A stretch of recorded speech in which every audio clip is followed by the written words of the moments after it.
Alrighty, I'm about to do some sketchy shit.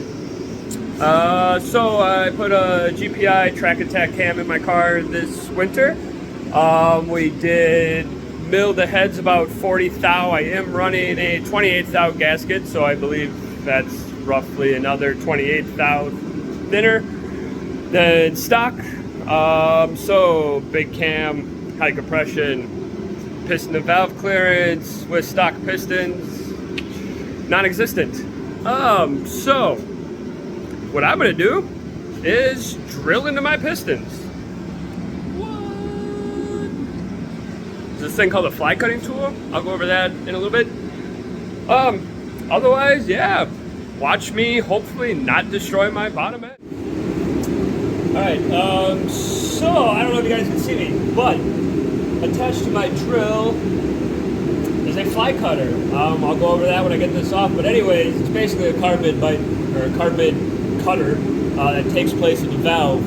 And basically you just said there's a stop in here that you set the stop on, and then you just kind of carefully go to town. So, here we go.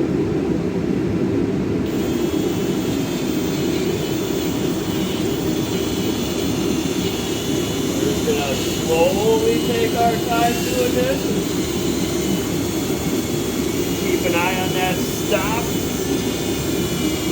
Some nice pressure here. There we go. Now we're stopping.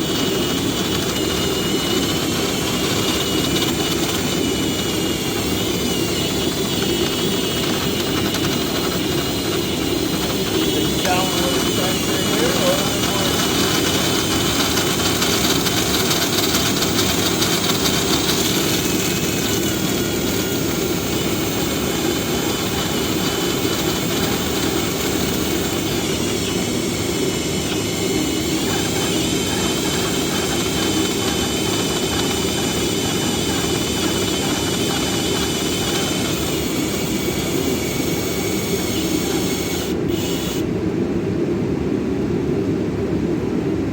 Make sure I don't go too deep. I got a little bit more room there.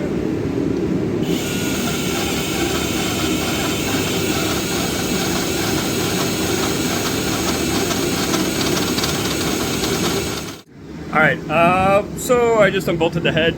It kind of only gets held in by 2 bolts when you're doing this. It just needs to be held in place. So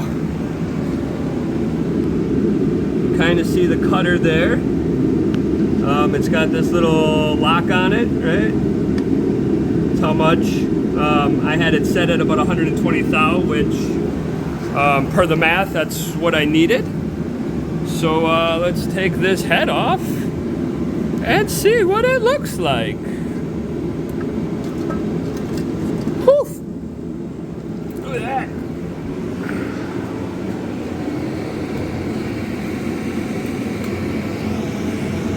Alrighty, there's the cutter. There's some metal shavings. Yeah. Let's take a look. Just set that down there. Let's take a look at the actual relief. Alright. Oh. See, I got tape in there, so we'll go down to the cylinder. The thing you want to do is set the piston at top dead center, obviously. Nope. Shavings are gonna fall between your piston rings, right? So I got a nice chunk of shavings there. Look at that. So what I'm gonna do is I'm just gonna take my mic, check the actual depth, see what I got. If it's too shallow, so I'm aiming for 120 thou. Like I said, for the math, that's what it comes out to with keeping 40 thousandths of piston and valve clearance with the intake valve. So I'm going to measure, make sure it's about 120. And if it is, great, I'll go on to the next hole. If not, I'll go a little bit deeper. Not that bad.